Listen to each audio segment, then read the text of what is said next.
the conversation that you and I have had in the past, you know, we've delved into a lot of different things regarding your career, the things we were anticipating, so on and so forth. But then what I thought was really interesting with you was because when I had heard about this movie, One Ranger, coming out, initially my initial thought process was that it was going to be more or less kind of like along the lines of like a Hell or High Water type of a film vibe. That's kind of the impression that I was getting. And then obviously when we got the synopsis, of course I remember, well, this is a Jesse V. Johnson action film, so of course I should have known better. That being said, though, there was two things that I remember specifically about you that I remember that I thought was very interesting about my anticipation for this film, which were, I'm not sure if you remember from this conversation that you and I had about almost 3 years ago as of this year, where you had said in this conversation with me and David as well that when you were, well, actually, I take it back. You actually pointed out in a previous conversation that you had said that growing up in England, you always felt like you had clicked more with the American culture growing up. And then obviously when you came here, established a life here and then had a career here as well too, that as time has gone by, you always felt like you were more American than you were British. The reason I'm pointing this out here is because when I saw the film, all those conversations that I heard you had before about what your upbringing was like and how you connected more with the American cinema and so on and so forth, that I thought it was a really unique perspective of how you were able to write a character, in this case, like a cowboy, in with that Tom Jane is playing this film, that I thought was really interesting for you getting a perspective of someone who is connected more with the American culture and at the same time has a British background as well too, and being able to tell that more or less the fish out of water story, but with more or less an authentic stamp, if that makes any sense here. So, oh, absolutely. I think you're dead on the money. I since this script was in its early days of fruition, I always felt that more empathy for the Thomas Jane character, right? The English people in it. No, absolutely, I agree. Well, so, and what's interesting too is because when I was watching the film as well, there was other elements about your life as well too that I remember specifically. You pointed out, I can't remember where it was that I remember you had pointed this out before, but I believe you had said before that you have an Irish grandmother as well that kind of gave you some insight about her history and how that a lot of things you've learned from her stories that was very impactful to you. That I'm not sure if that was intentional, but when in watching the character of Declan played by Dean Jagger, if I'm not saying that's her story was the influence for his character, but rather more in the sense of that part of the history that you have with your background, yeah, no, more or less kind of infused to that as well. Incredible that you've remembered that. That's wonderful. Yeah, no, absolutely. She was she was Irish through and through in her outlook on the world and the way that she communicated with people. No, absolutely. I'm sure there's a lot of her in Declan McBride. Well, so and that's the part too, because so essentially when I was watching the film, I just remember those finer details about yourself that in conversations I've heard in the past, what you and I've had in the past as well too, and the various things you've also shared throughout the years as well. So I was anticipating with this film to essentially be more or less of like what I had always imagined what it was like for you growing up, of all the things that you admired about American cinema and the culture, and then have the obviously your British background infused with that story, but have two authentic standpoint from this narrative here to get a real interesting point of view from someone who has grown up loving the culture, lives here in the country, and then has that background to be able to infuse it all into one narrative that I thought worked very effectively here. So essentially what I'm trying to tell you is that I'm giving you props because that's one of the first things I picked up on that I thought worked very succinctly with this movie as well too, which I enjoyed quite a bit as well too. But one thing that I also wanted to point out with you as well, because when I had come to learn more about the film from the information you've been able to give here to me, the one thing that I was really curious about with the more or less kind of like the start off for where the idea came from was that you had pointed out before that the film that Don Siegel had directed, Coogan's Bluff, was an interesting film for you. That was you thought was a really nice idea to take that type of character, but put it out in England instead and see what the direction the story could be taken from there as well too. So I'm wondering if the initial idea that you had for what you had gathered from watching that film, how much of that had changed along the way to make it basically the final form that we got now with this film up to this point here. Well, I loved Coogan's Bluff. He was an Arizona Ranger who went to San Francisco in that one. I thought that was brilliant. I loved Brannigan, where he was a New York NYPD, I think it was NYPD or Chicago PD, who ends up in London. And then we also had a TV show growing up that was one of my grandfathers with Dennis Weaver, which was called McLeod, which was, he rode a cowboy. He rode a cowboy detective rode a horse through the streets of New York, and that was something that my grandfather really loved, because he was obviously a horsey kind of guy and trained racehorses. So it was very much, it's the cowboy. Everyone wants to be a cowboy, I think, at some point in their life. Every male, certainly. I'm not. There's a feeling of wanting to go back to a simpler time, even though we all know now it's far from simple. But the movie type of cowboy, where it was, there were black hats and white hats. It was merely a case of surviving. There was, there's something romantic about the Old West. In England, when I was growing up, they had clubs where it was all country and western, and you'd have all these guys from, in the city dressing as cowboys and going listen to country and western with gun belts on, and they're in Glasgow or wherever, the most non-cowboy place you can possibly imagine. And it was very popular. People liked that. They loved the mystique of the West. And I think, for me, taking that and putting it in something that is modern is just, it's a wonderful, it's a great place to start with a story. You know what I mean? Right. It's a great place to build the foundation for your story and what you want to do with it from there.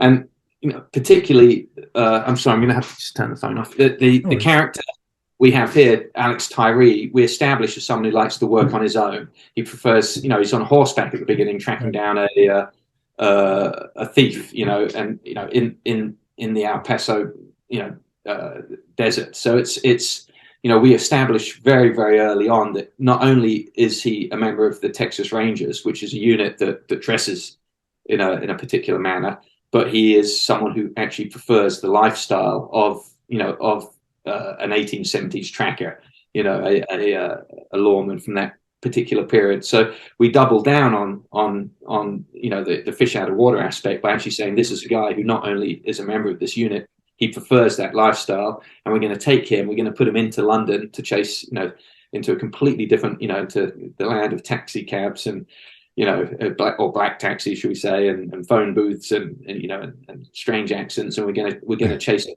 after this other fella who's equally a Luddite and iconoclast, this Irish Republican, ex-terrorist who's on, he's got this dastardly plot hatching. So I think there's something interesting with that. There really is, and as I said earlier in another interview, for me, it's all about the characters. I just love, if I can get my teeth into them, they dictate the story. They dictate everything, and in this one, I got so lucky that Thomas Jane also, he bought into that coda as well. And he loves getting his teeth, really, really immersing himself in a character. I don't think he spoke in his normal accent the entire shoot.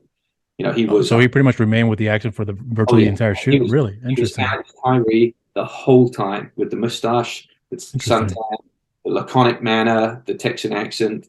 Absolutely did not see him break it once, not once. Interesting. I think on the last day, I grew my beard. I shaved off my beard as we wrapped, and he came into the restroom and saw it. He said, that's a good feeling there, isn't it, when you're done with the film? And I had to turn around and do a double take, because that's literally the first time I'd heard his accent, his regular voice, since we've been prepping the film, months and months ago, which was really, really cool. So he immersed himself in that character. Dominique's character I thought was fantastic. Yeah.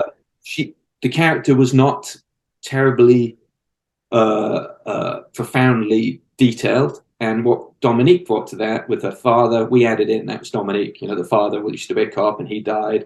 The fact that she wears the outfit that's basically a 1980s skinhead. We did that on purpose, because obviously, there was a racist element in there. We thought that'd be great if she wore that. Right. I actually like that dichotomy of the approach with the character in that sense here. Yeah. But that was all her idea too, if I recall correctly. From baby. That's all Dominic. Yeah, no. I went for it. I had a book of photos by Nick Knight called Skins that was I loved. It was great imagery from the 1970s and 80s of that particular generation, and so I had her look at those, and she got some ideas from that as well. But no, that was all Dominique. She's fantastic. And then the McBride character, I loved him. I thought. For the longest time, he was the main motivator for me to make the movie. I really liked the idea of a guy who's a freedom fighter, and he fights for lost causes, but then he wakes up one morning and all of the lost causes are lost, and he's literally without it. He doesn't know what to do with this skill that he has, which is, causing explosions and assassinations, and what's he going to do with this? He has no so he starts working as a terrorist for hire, and by doing that he loses all of his old friends. None of them want to have anything to do with him. And what I thought was amusing was, we go through 4 different people he goes to see for help, and they say, well, I'll help you one last time, but then you got to get out of here. I don't want to ever see you again. He'll go and says, I don't want to see you again. His old IRA partner says, I don't want to see you, go away. The Russian mercenary says, I'll help you out this time, but don't come back again after this. And he's alone. He's absolutely alone by the end of it, and you got to feel for him a little bit. Well, I'm actually really curious about something, going back to Tom's character, because you're talking about the fact that he maintained the accent the entire time. So I'm actually curious about if maybe you can give some insight about what he had to do, if it was natural for him to be able to put on the accent, or do you have to get a dialect coach for him to be able to get the accent down right, and then for him to maintain it for that length of period of time, if that was just a way for him to be able to never lose it, so that way if once he steps out of it, it might have been harder for him to get back into it, if you will. I don't know. That would be a question you'd have to ask Thomas. Okay. To his technique. I know he wanted less interaction with me than almost any other actor I've ever worked with. Most of them want 20 minutes or half an hour in the morning, lead actors, just to get themselves where they are. On the first day of film, I knocked on the door and I sat in his trailer waiting to go through, and he said, what are you doing in here? I'm getting into character. I'm like, okay, it's all good. And that was how that went. It was a bit of a surprise, because usually there's with some actors it can go almost an hour, at the beginning of every day, and I love that. It also helps me out, helps the crew sort of get themselves up and going, and inevitably, if the actor knows the answers, the day goes quickly. So it's never a case of losing an hour at the beginning of the day, because you're helping him, and that will make the day go so much quicker. If you force that and don't have that conversation with the actor, and you try and get into the day, you'll find it's like, why am I doing this? Why would I choose to do this, Jesse? What's the point of me picking up this gun here? And now you're in a conversation on set in front of people, and if you haven't prepped that properly, those can be devastating. Right. They can be devastating. It's 3:00 in the afternoon before you know it, and you've got one shot in the can, and it's not a very good one. It's not going to work, because the next thing you do isn't going to fit that, because he doesn't understand why he did it in the first shot. Right. So you want to go in there and have that conversation, and I always do. And with Olga, when I do the pictures with her, with Michael Rooker, with Scott. But Thomas didn't want that. He was utterly prepared. He went by the book. There was very, very little improvisation. He was listening to a headset a lot, so I think maybe there was an accent going in there. Perhaps that's okay. Sometimes goes on, but it was secret, and that's okay. And I loved that. I didn't mind it, and I hadn't. And once I started to see what he was doing, you know what, baby, that's fantastic. That's your process, and it works. It's making my movie look good, which vis-a-vis is going to make me look good, baby. Let's keep going. You don't rattle the cage. Every actor requires a different form of direction. Really. Right. No two are the same. Some you're going to be flirty with, and you're going to tell them how fabulous they look today and how fantastic, and don't worry, it's all going to be wonderful. We'll take care of you. Others, you'll be a bit more bossy. It's like, get yourself together. Come on, let's do it. And then other ones, they want to discuss. They want to. And ad infinitum. You play it by what they need of you that day, and your job as a director to gauge that the best you can. Some you leave alone. Thomas. John Malkovich will talk for hours while he's doing his wardrobe fitting, and about everything, about his design, his clothing label, about writers he's read recently, about a play that he's doing, and you'll touch a little tiny bit. You'll realize you're just touching on the character a little bit, and then you'll be talking about something else, and then you'll come back again, a little bit of a touch on it. And he'll answer any questions he needs, but most of the time he's just talking. He's not actually asking for your advice. He knows the answer to it, and your job is to listen and be there to listen as a sounding board, and to look at the wardrobe and say what you think works well. It's never a yes or no. It's it's good. What do you think is going to work? And then when he gets to set, he's ready to go. He's learned the dialogue, and unless it's, can you move a little bit more to your right, or watch out for the shade over there. You don't direct a person like that on set. Right. You've done that ahead of time. It's been done. It's over. With kids, you're there right next to the camera, and you're playing with them off camera to keep them interested, and you're giving them direction. But that's a child who isn't a trained actor. And also, when you're working with non-trained actors, you'll find yourself, doing that sort of thing as well, creating different kind of distractions so they don't focus on that camera, that awful black orb that's looking at them, which instantly freezes them. Children become statues, and grown men become puddles of neurosis. The moment they actually think about that lens, it's such a powerful object. But I was extraordinarily lucky on this one that I had no one like that. I had magnificent cast between Thomas and Dominique, right, on my side, and Malkovich with them, and then my bad guys with Dean Jagger, who I've been friends with for almost 20 years, and Jess Liaudin, who were phenomenal. They became very close, like partners. So on the one hand, we were following Dominique and Thomas J as the good guys, and on the other side of that partnership, right? The face of Janus, as they say, the smiling face and the unhappy face. We had Jess Liaudin and Dean Jagger, who were also partners, trying to do their job, but under very different circumstances for different end goals. So, well, I wanted to bring up the fact that because when I had learned about how Dominique got involved into the project, because I think if I recall correctly, she had mentioned that Tom had reached out to her and said, "There's a part for you for this character that he thought she'd be very fitting for." So I'm curious about, because I'm not sure if you had met her beforehand. I'm not. I think so this is the first time you met her being involved with the project here. So upon meeting her and hearing her ideas, because you've talked before about that it was her idea to go more like with the skinhead look for her character, and then I'm assuming that once you heard that and figured out what her take on the character was, a lot of the ideas about what your initial thought process was for that character probably got a little bit more exciting, having her involvement with that as well too. So I was curious about having Tom introduce that idea of having her be a potential candidate for that character, and then what that process was like for you along the way, and then from there how that relationship developed from that point on. When Thomas and I had like 2 or 3 meetings at his house, and we were talking about his character in great detail, lots and lots about his character and where he'd come from and how he'd dress and how he'd approach certain things and things he'd do and say and things he wouldn't do and say. Once we'd sort of reached the zenith of as far as we could go with that, we started to talk about the partner, Smith, and he was concerned because he's quite a presence, he's very forceful, and you put the wrong person in against someone like that, you can have a problem. Right.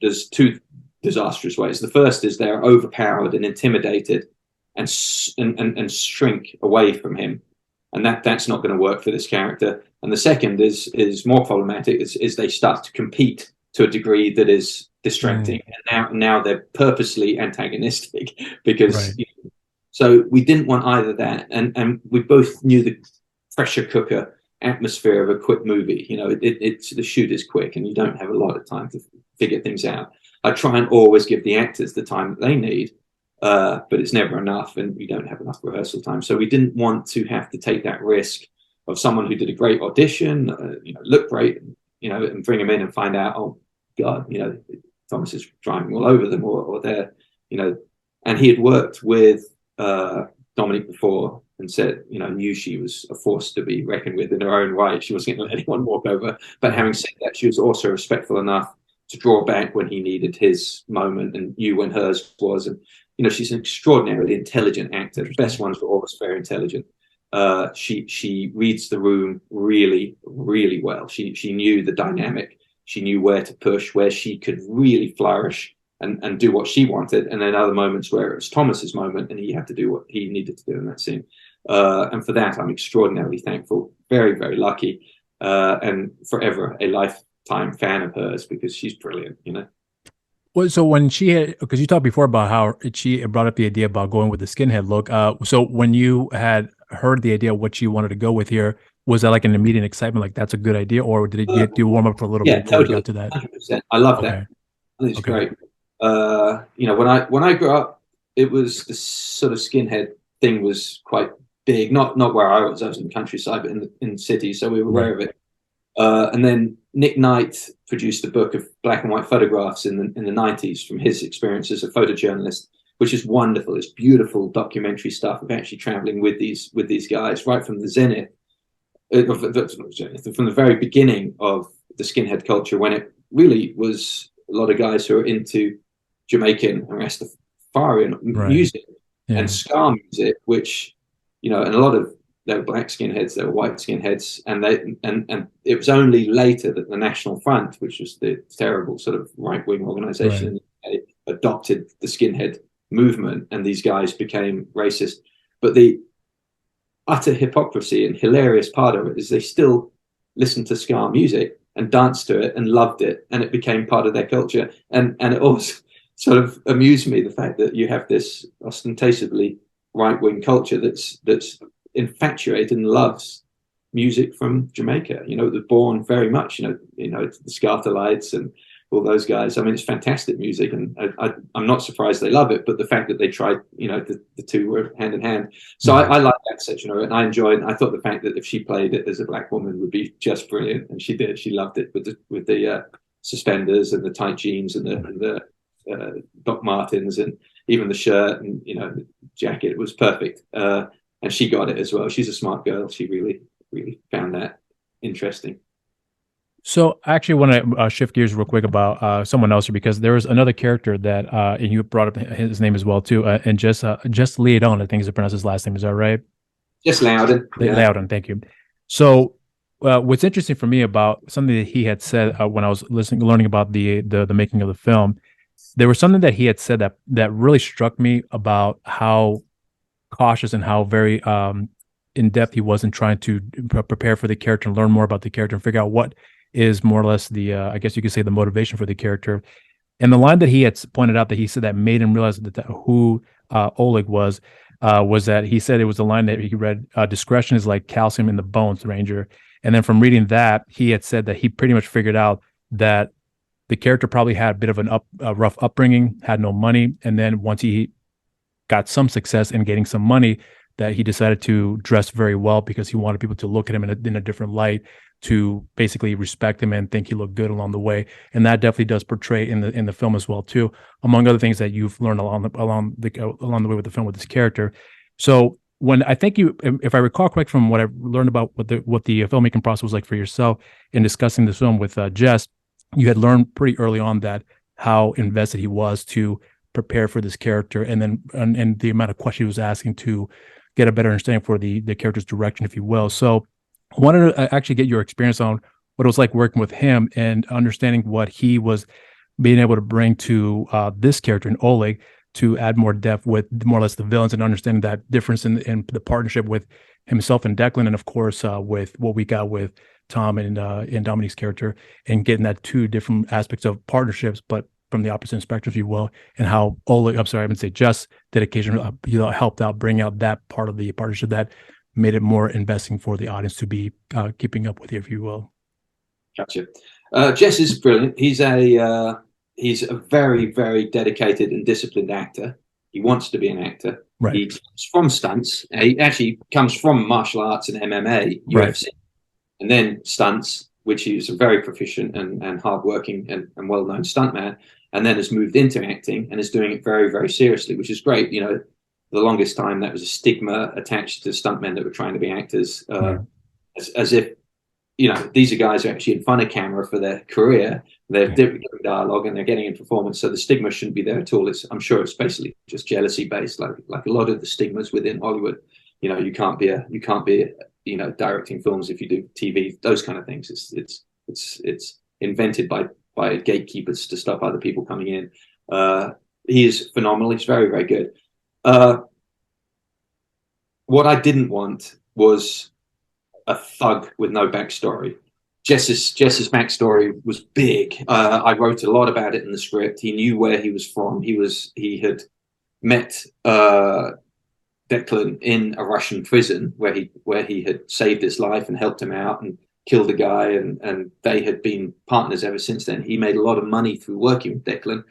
basically like a stunt man working for a stunt coordinator. As a stunt coordinator, you often have a group of guys that you keep with you around, and they'll come and do, sometimes in the old days, they used to mow your lawns and put fences up, and they'd work with you in between movies, and then, you'd pay them a little bit, but then once you got a movie, you'd keep them working on the SAG paycheck, and it was a lot of money for them, the Screen Actors Guild paycheck, that is, for stunt workers, and then, and so you end up with this group of sort of guys that you trust, because again, you want trust on a film set. They've got to be there, but they're there and they all have particular skills. And I based, the relationship of Declan and Oleg on that of a stuntman and his favorite, performer, that he dragged with him around to all these different places. So the problem is, because you have a scene then where Thomas Jane says, "What are you doing? You're screwing up here. Yeah. Your boss is fucking up. He's going, he's not going to get out of this one alive. It's a bad one. Why are you sticking around?" And he takes a breath and he says the line about, calcium, basically that his loyalty is more important to him than anything else in the world. And yeah, he knows he's wrong and this might not be the best idea, but at the end of the day, he has to trust his boss because that's where he is. And I love that. And for me, that particular exchange made the film worthwhile, because it now has gone from being a whole bunch of, because you always have heavies in movies, right? These guys that appear and they've got a gun and they get shot. They're like the red shirts in Star Trek. They get and it's never really felt very realistic to me. I think John Wick is a great movie and they're beautifully shot, but you're killing hundreds of these people, and it's like they've got families, they've got mothers, they've got sisters. Some of them are probably married with a mortgage, even mortgages. I've hung around with guys whose primary source of income is illegal, and these guys all have to buy houses, they all have to own cars, they all have to be insured because you don't want to get pulled over and end up going to jail for everything else because you were stupid about not getting your auto insurance. So they all have to do these mundane everyday things. And I think that's where an interesting bad guy comes from. He doesn't live completely outside of the law. He has to have one foot within the law. And I find that fascinating. And Jess's character needed to present that. Oleg needed to present that. He's an intelligent, rational human being. He's a big bastard. He's a big, tough guy. Right. But he's an intelligent fellow. He dresses very well, looks after himself, and he's rational. And so Thomas Jane, it tries to get to him, tries to get out of fighting, tries to win him over, and says, "Look, you can either be on the winning side or the losing side." And he says, "I just don't have any choice. You don't understand. It's not a choice. I can't just do that. My integrity is more important to me than that. The fact I gave this guy my work." And now we have a film that's sort of interesting. So yeah, as I say, I don't know if that will come across to people or they just go in wanting to see guns being shot and people being thrown around. But for me, you have a couple of scenes like that in a picture, and suddenly I'm interested. Now I'm investing in these guys. I want to know what happens. How is this going to end? These four dramatic encounters that Thomas Jane has with this character Oleg. What's going to come from that? And so hopefully people will dig that and buy into it. Right. It's you make a film nowadays, and you have to make a film for a mass audience. Right. It takes a film for its surface level, but you're also trying to make a film that people who are wanting to learn a little bit more, who are wanting to peel back the onion layers, who are wanting to, why did he do that? What kind of gun is that? Why is he using that technique? Where's he from? You're also wanting to make a film for the more thoughtful audience as well, and you try and do that as best you can. You go one way too far, it becomes cartoonish. You go the other way too far, now you're making a P.T. Anderson movie, which is, you don't want to show to a bunch of action fans. So you're always trying to find your way in between, the various different polars that are attracting you. Well, so I'm really curious about one another thing about Jess here, because what's interesting for me about him is because the fact that he has both the stunt background and obviously him want to become an actor here too. The fact that he's been able to do a lot of the fight sequences with Tom as well too in the scenes. Was that one of the benefits for him on to work with him in that capacity too, because of what he's been able to do, considering the stunt work he's done in the past, and then having to be able to trust 100%. that once he's able to, and in between the fight scenes where he's having those dialogues with Tom's character as well too.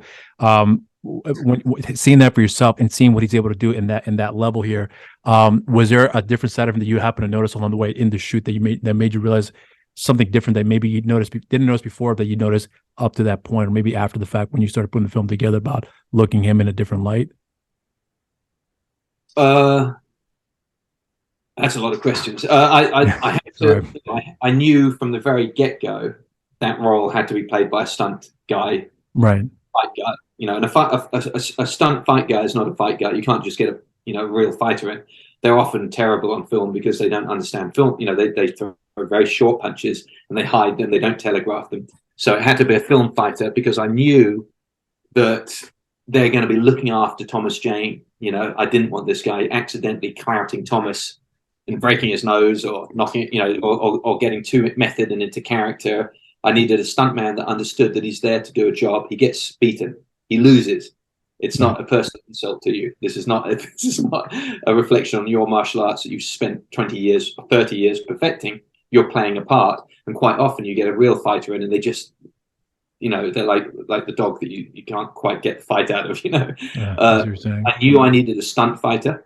I knew I needed someone who looked a particular way, and I knew I needed someone that could act really well because he had some of my favorite scenes in the movie that I did not want to get, I did not end up having to cut them out because they didn't work in the movie. So it was quite difficult. It's not a huge pool of people that fill that. I think it came down to about 7 or 8 people in the US and UK whom I trusted putting into a fight scene with Thomas, knowing they were not going to be doubled. So they had to come personally recommended to me. I wanted to, I called stunt coordinator and said, who have you got? Who's really, really good actor, great look, can really do good fights.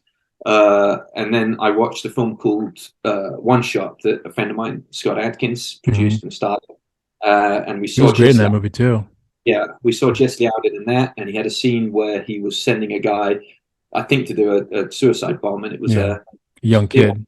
And I'm watching the scene, I'm thinking, this guy is no longer worrying about how tough he looks. He's sad, and he actually feels genuinely concerned. And then I brought him in. I talked with him a little bit, and he was very, very serious. He's not a very jokey guy. He's very serious about his craft, and I like that. I like that. I respect that. And we got on very well. He was determined to make the fight scenes look good. He had a lot of ideas. He brought a lot of the ideas to those fight scenes. He contributed a lot to Dan's choreography, which is really important. And I'm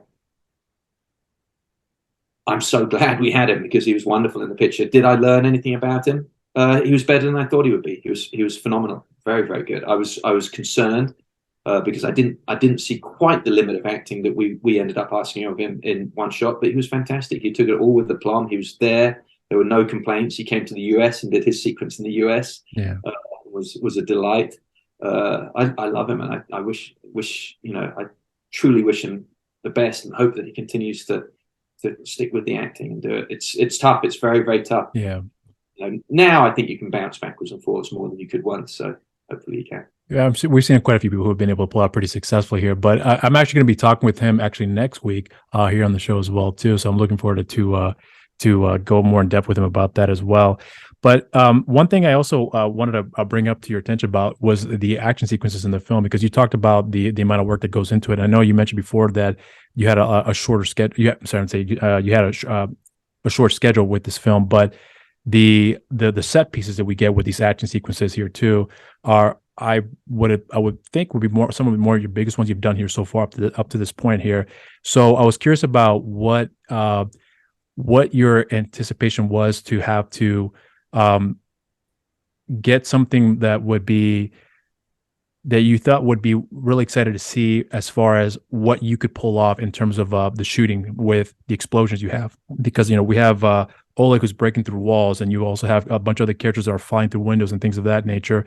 But I'm really curious about what you were looking to bring in terms of the action sequences that you thought would be interesting for at least in this case, like audience members to be able to find interesting and unique, that maybe you would thought would be to be telling is with the Western aspect of it here too, but also with the British backdrop as well too, and having to fuse those two type of us. I guess the best way I could describe it is style of stunt, if you will, that most people would may not notice, but for someone like myself, I do notice a distinct difference when it comes to certain sequences and actions that are done around the world that differs. But in this particular case, you have an American lead, and then you have the British backdrop with European actors. So I'm curious about how you were looking into having to being able to tell that with each of those respective sequences, if you will. I hope the question makes sense. I hope I didn't make it too convoluted, but I hope you understand what I'm referring to here. I have to entertain myself primarily. Okay. I'm my own toughest critic. I don't want to repeat myself. I don't want to be standing on a film set in the cold with people standing around having to work hard, draw storyboards, which I do every morning when I do action. I don't want to do that if the sequence is going to be boring, and it's going to be boring to shoot and boring to watch. It's the most intensely upsetting thing to be sitting on a set looking through the camera going, this is not exciting. I've seen this before. And so everything I do strives from that. What can I do to make this sequence more interesting? What can I do to make it exciting to shoot, dangerous looking, thrilling, and the safe part always comes after the plotting out what we're going to do. How do we do it safely? Obviously, that comes before we actually shoot it. Always good to have it before you shoot. But you work really, really hard to make something exciting. Exciting to film, to watch, to be a part of, for everyone to be involved in. And for me, that's where everything comes from. I don't really think too much about whether it's in the UK or US. There were a couple of interesting things. When we went back to the US, I did want him to pick up one of these 4.570 long range rifles. I found those very interesting. The fact, that a rifle from the 1870s can shoot a mile. And these guys that shoot these rifles, they put one cartridge in. It's on a stand. They fired a metal plate, and they're taking the cartridge out and putting the rifle into the case, and then they look up again as the bullet hits the target, which I think is just fantastic. I think there's something very filmic about it. And I wanted to show one of those rifles at the beginning as something that had been stolen that he's forced to use, which I thought was quite fun. And I knew I wanted to use a lever action rifle in the final gunfight, which is a traditional cowboy gun, a Winchester lever action. So we see that happen in there. Those are the points where I wanted to put something else in. Otherwise, it was purely story motivated and character motivated, and where they are. The fight in the kitchen is obviously everything that would be in a slum kitchen in England is what they grab to fight with. It's not necessarily motivated by national. One thing that did surprise me was, we're shooting belt-fed machine guns and a Kalashnikov assault rifles in the middle of the city. And I said to the crew, we're going to get one take out of this machine gun. So make sure we have every camera set up, multiple cameras, because I know the moment we shoot a machine gun in England, no one has guns there anymore. They've got shotguns for shooting pigeons and things, but no one has guns in the city. It's a very, it's become a very non-gun place, a very, sort of an anti-gun in that respect. And I said, they're going to hear this machine gun go off, and we're going to have even though we've told the police, we're going to have all the police down here. It's going to be over. So try and get it in the first shot. We shot it, and there was nothing happened. We ended up shooting the machine gun all day, and no one turned a blind eye, which was quite interesting. Maybe because they're so there's so little knowledge of what guns do that the fact it was a machine gun didn't mean anything to them. It was just a noisemaker. But yeah, we didn't get any complaints, and we shot machine guns in the street and Kalashnikovs in buildings, all in the middle of the city, which was baffling to me. But you shoot in LA, you shoot one gun, you've got the police coming down on you. You're paying extra for permits, and six. I think when we shot in Debt Collectors, we shot a shootout inside a nightclub with all the doors closed. You literally couldn't hear the gunfire outside, but because we were shooting guns inside, in LA, we had to have three police cars. Each police car had 2 officers in it, each one at $300 an hour. Once it goes into overtime, it was extraordinary. But there you go. We did not have that in England. It was fantastic. We were able to shoot guns to our heart's content to make the film as action packed as we could, which was really exciting. So explain to me what's one of the biggest differences that when it came to shooting the action sequences here in the US and then in England, um because for example, like in the beginning of the film, you have the chase sequence and you have the vehicles crashing into each other, the shootout that occurs, and then in England, more or less kind of the same thing, but it's obviously more in various locations. We have more of those action sequences. So I was curious about what was actually more difficult to shoot, the action sequence in the US or in the UK, considering the different locations you shot in England? No difference. You approach No, them as okay, yeah. Both very difficult to shoot because of various different things going against you in both countries, and both actually the same time and making sure everything's safe and everything's right, rehearsed. You've got the right guys in there doing the gig, and they're not going to hurt themselves. The stuntman is hired not to hurt himself. That's his primary and foremost consideration, is being able to give you a second, a third, and a fourth take. So you make sure you've got the very best stuntmen possible, and everyone knows what's going on. As I say, I work from a very detailed shot list. In many cases, it's a storyboard that I've done the night before or the morning of.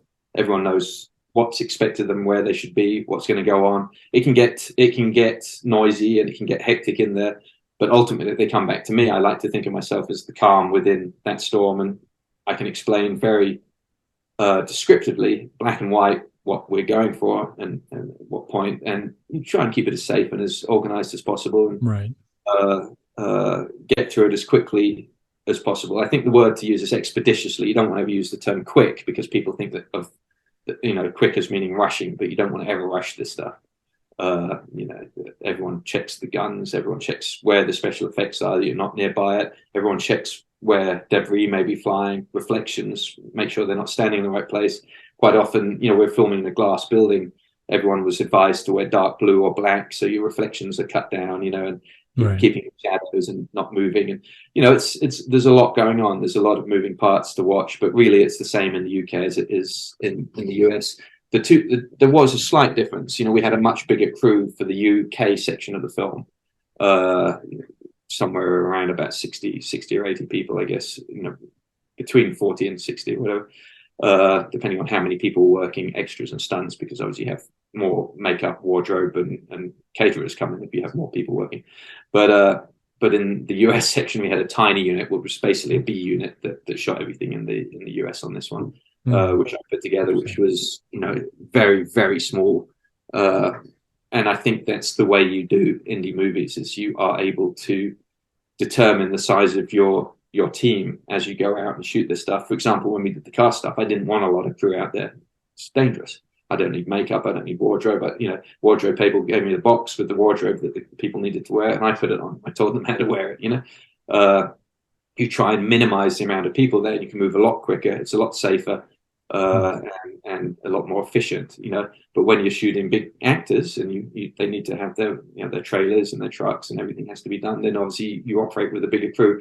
And the secret for me of making films work at this budget is understanding that you have to break your schedule up between the big days, where it's a first unit where you have everyone working, medium days where you don't need quite so many people working, but you still have a full crew, and then full-on splinter unit days where you are running off with maybe you and two cameramen, and that's it, and a pyrotechnics, or a stuntman. Usually it's myself and Luc Lafontaine, and we'll drag along one other person with us, and we'll get out there and we'll shoot, vast amounts of footage. And it's the footage we shoot on that splinter day spread through the whole, movie, the edit of the movie that we shot with the first and, the second unit, that makes that film good. You sprinkle it on like a spice on a pizza, All right. Well, so I'm actually curious. What was something I wanted to ask you about here, because there was a side of me when I was watching the film because once bringing in Thomas Jane into the picture, because I think you said before in the past in the making of the film that once you had the finance for the film, there was a previous actor that was involved and didn't work out the schedule. Then you thought of Tom, and obviously worked out where we got him to this part here. But I was actually really curious about some of the other things that had more or less helped keep things moving forward with the production here, because I was watching the film, what I started to think about, like how everything kind of more or less came together after listening to the behind the scenes aspects of parts of the film.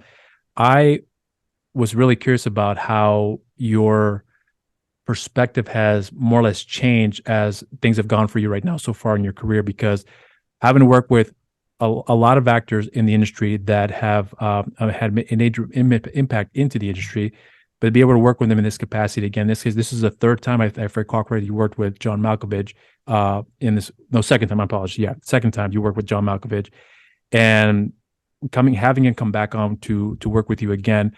Obviously, it is a clear indicator that you guys have worked very well together in the previous film, and then working with Tom in this film as well too. So essentially, what I'm trying to imply is that it's basically, I was wondering if you had like I'm getting the impression you kind of like have like, it's basically a kid at a toy store where you have a lot of things you get to more or less play with here, and the way things are moving for you right now. I'm wondering if there's a perspective about yourself now that you maybe look back on about how where you started with yourself in your career and how things are going for you right now. And as this film is going to come out here, the anticipation with this film, because of, you have now garnered a reputation with a lot of people who are anticipating your work, myself being included, that because ever since I've came across your films a number of years ago, I've had that same anticipation up to this point. I've mentioned to you in private as well too, about what I am looking forward to when it comes to your work. But I'm just curious about how you look at things now for yourself, considering how things are going for you, because I'm sure you're pretty humble from what I'm always gathered from my interactions with you. But a part of me still believes that there's still a part of that's looking at things that you're really content where things are going with you, because not only do you have more opportunities, but there's more things you get to play with as well too, that maybe beforehand it probably wouldn't have worked out as quickly, but things seem to be moving along rather quickly. I wouldn't say quickly, but a little bit more, maybe not smoothly, but more consistent, if that makes any sense. So is that kind of a fair assessment for me to make about how things are going for you right now? Yeah, it's you're hitting on a lot of very, very interesting points there. I started out, and certainly my first 4 or 5 pictures were at the poverty row level, where you're shooting a schedule and you've been hired because you're the cheapest guy that'll take the job. And that you're the only one that's agreed to make the film in the short schedule that the producers are offering, and at the time I thought I was the luckiest human being in the world that I was being given those films to direct. I had no concept of the trap that I was stepping into.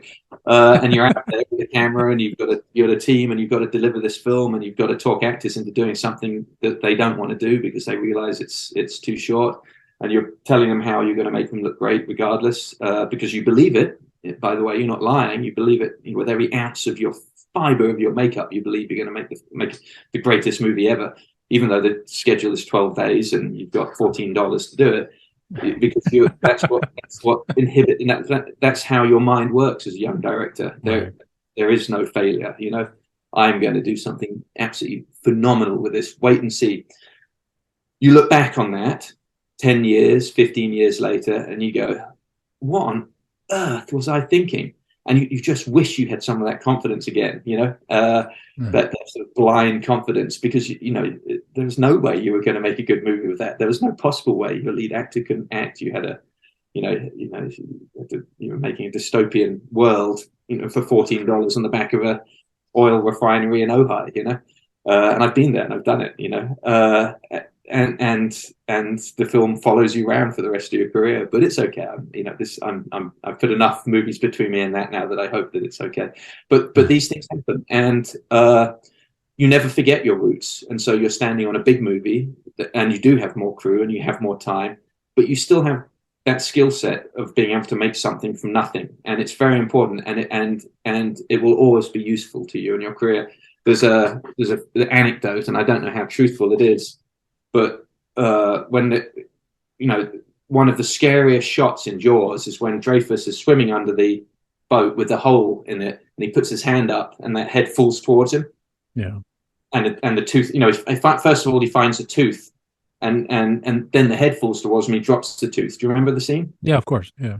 Apparently, that was shot in Spielberg's swimming pool a month or 2 after the filming had ended, and so it was his ability, his knowledge of making films for nothing, that allowed one of the scariest shots in that film to exist, And for me, those are the lessons you learn making the smaller films. And if you can apply those to the bigger ones, you're going to start making something interesting. Now, in the second part of your question, or or sort of conversation, you were mentioning that my resources are growing now, and it's exciting to see that. And it is. It's amazing. I just did a picture in Budapest, which is the last one that I directed, called Chief of Station, with Aaron Eckhart and Olga Kurilenko, and it was wonderful. And I had to pinch myself on the set of that one, looking around to what we had and the toys that we had to play with and the crew that I was working with. And it was wonderful, but we were filming in December. And in December in Budapest, it gets dark at 3 PM. So I had all these toys, but I had to get everything done by 3 o'clock. Well, 3:30, it is black. You can't see your hand in front of your face. It's so nighttime. So once again, I'm calling in my resource, my ability to truncate everything and get the shot ups that I need, even the setups that I need, even though I have this wonderful crew and all this great stuff going on, I still had to be done by 3 PM. So it was useful to be able to bring those tools to bear from my earlier career, even with a longer shooting schedule and and all the all these amazing kind of technical gadgets that we had that I would never have afforded at the beginning of my career. So it's you can take the indie filmmaker off the indie set, but the indie set is always inside. Do you believe though that you have gotten as better with your storytelling, directing?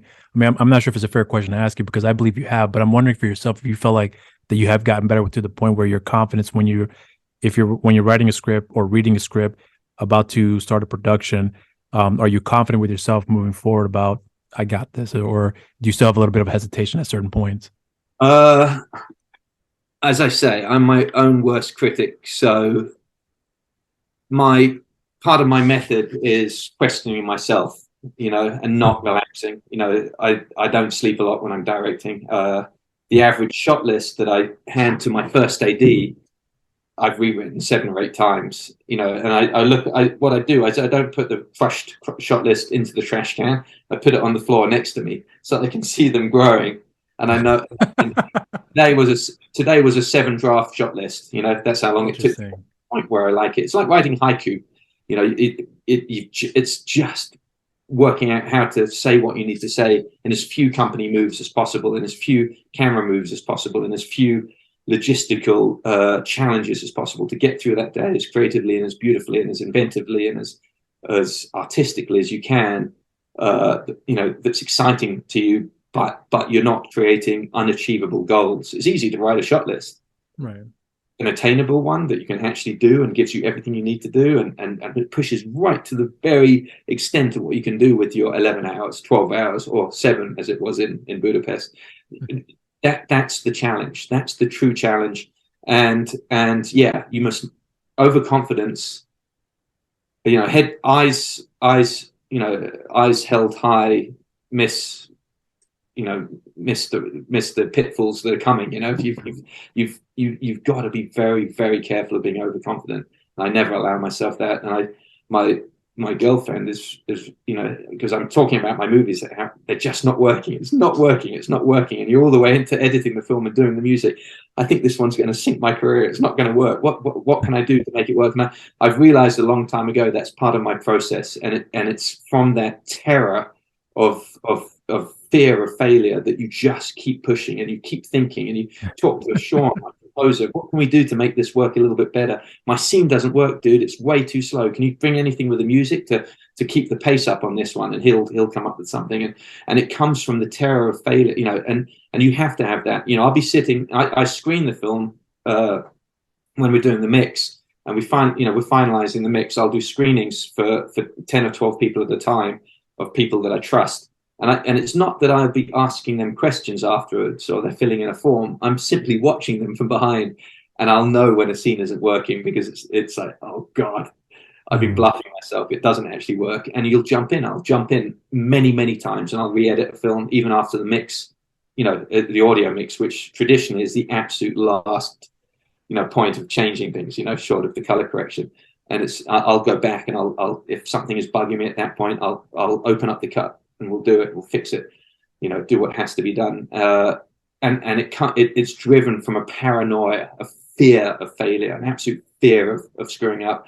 And the ones where I don't do that, where I get a little confident, I back off. And there's a lot of people saying, "No, it's fine. We'll be okay. We're the greatest guys in the world handling post. It'll be okay." those are the ones that I have regrets about. I look back and go, damn it, why didn't I just push a little harder here? If I'd been in the room at that time, I would have said to them, this isn't working. It needs to have a little bit more of a polish done here. Play that one flatter. So I think you get a little more confident about what you're capable of because you've run into a lot of scenario. But with the actual quality of the movie, you never allow yourself to become overconfident. I think that's a very dangerous path to go down. And with One Ranger, there was a lot of agonizing on this one because it was ground I hadn't worked in. We had actors who are deeply in character who and how do we put them here and how do we make this work? And the set is a bit it's a bit falling apart. We can only shoot that part of it because the rest of it isn't dressed and isn't working. And you've got to confine the actors to the part of the set that's been dressed and worked. And that's difficult for them because they're method and maybe they feel they want to be over there. So you're trying to do everything, and there were a lot of challenges. But ultimately everyone came together, and I think it's worked out quite well. The best film, there's no, a lot of people say, oh, it was a great set, everyone was laughing and it was fantastic, we all had a great time. And in my experience, those are the films that are not necessarily always the really good ones to watch. I don't mind that there's a little bit of stress and a little bit of angst on my film sets. That normally means something good's going on. That means someone really takes it seriously. You know what I mean? That's what you're saying. Really concerned. A little method to the madness, if you will. Yeah, they want this to be the best possible movie it can be, and I think that can make for not a stressful set, but not necessarily the most jovial one either. And I wish I did. Early on in my career, I used to be so jealous because people would say, oh, such and such a director, he has such a wonderful time and everyone's playing games and he's always joking and he's telling jokes and stories. And I watched this director's work and consistently it was subpar. It was boring. It was, over and over I've heard that of different directors who've been in my peer group, or, I've used the same DP or the same, cameraman in Canada or whatever. They say, oh, this guy's so nice. Everyone loves him. I'd look at the films. It's like, I'm glad they love him because they said not many people are loving the films, So certainly I never felt I felt a little jealousy that they were so loved. Right. But then people keep coming back to work for me because they're very proud of the work that comes out of it. And that's the greatest compliment, That's the greatest sort of thing you could ask for. Why are you back if Jess is kind of a pain in the ass, but the film's is good, and that's nice. I like that. I'll live with that. I'm okay with it. I was looking forward to the conversation with you because there were quite a few things that I have learned about you as a person, but you as a director as well too, that not only has helped me just enjoy your films, but they're just the finer details that I always find the most interesting about yourself. That, believe it or not, when I listen to you talk, especially when you talk about films and then how you share your stories along the way too, there's very important details that I picked up that, believe it or not, has helped me. It has influenced me to kind of more or less use towards my research, if you will, and the conversations that I have. I'm not the greatest at it. I know there's a lot that I'm still working on to fine tune those details, but it definitely did start from having my conversation with you. Once I've learned about, listen to your conversations that I've had with yourself, and then the various other ones you had as well too. In that respect, you have certainly have influenced me to be able to be focusing on those finer details and pulling some of that information out, if you will. But at the same time, when I would watch your films, I pointed out before, I think the first time you and I had spoken here, that one of my favorite aspects about your films are just simply the character conversations that we get from those respective films. That I always felt like that's where you had the most impact. The action sequences are definitely impactful, but it's those emotional moments you have with the characters I mentioned before that lead up to those action sequences that had a major payoff as to more or less it's like the icing and the cake, if you will. So, as I said to you before, here in this capacity and also in private as well too, you have literally become one of my favorite directors in the last couple of years that I've come across, whose films I always anticipate, and I still anticipate to this day, and I still anticipate whatever you have coming down the pipe, even projects that I'm not even aware of at all. I have nothing but high hopes that with what you're intending on doing will be some great work, especially with the new set of tools that you'll have available at your disposal, that you're going to be able to make some great films as well. So with by the time this episode does get uploaded, you're going to be at the premiere for One Ranger in Los Angeles. And I know that you're going to have a Q&A there as well, too, that I'm sure a lot of people are going to be wanting to delve into with you about the whole filmmaking process for that movie as well. But I'm not sure if there's anything in particular that maybe you haven't touched upon here that you would like to say more or less in closing about anything that we can also anticipate that you're able to touch upon here, or just anything you want to point out specifically with One Ranger that you would like people to look out for that we can be anticipating as well too. Well, I hope that's a lot of stuff. And firstly, thank you very much for what a wonderful, wonderful compliment, Rob. And if you've taken anything from my movies, if it that's the greatest thing, and that touches me to the soul. So thank you. I'm glad you enjoyed them. Worked very hard on them, so it's really good to know that you dig watching them. There's some really exciting stuff coming. Boudica's, at the end of the year, December, and I think it'll really, really excite people. And then we have Chief of Station, which is early next year, and we've got some really great stuff coming up to shoot as well. But One Ranger, something very special about it. It's a very, as I say, as you caught on, which no one else did, which is that I feel most, sympathy for the character of Ranger Tyree, as absurd as it sounds. I always feel like the odd man out, and hopefully people really sort of enjoy that, and they see a little bit of a throwback to it as well. There's a desperate surge towards making very, very modern films at the moment, and everything different, whereas I think there's still a huge chunk of audience. Maybe it's a slightly older, maybe it's guys over 25 or in their 30s and above that will have this swing back feeling of wanting to see something that perhaps they sat on their dad's knee and watched when they were growing up. I got that feeling when I saw the opening sequence, so I know what you're referring to. Exactly. Pictures like Kuya's Bluff or Flanagan, or those kind of films, which honestly were before my time. I watched them with my grandfather, and got a kick out of those, and I'll get a kick out of this because of that. I'm not a Luddite. I don't hate modern technology. I embrace it as well. But there's something about that. There's something about harking back to another time, which is really cool when you go to see a movie as well.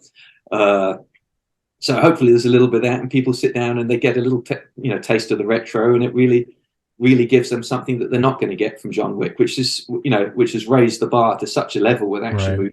Can't compete with that. I'm not trying to compete with that. That would be very foolish. That would be a lost endeavor.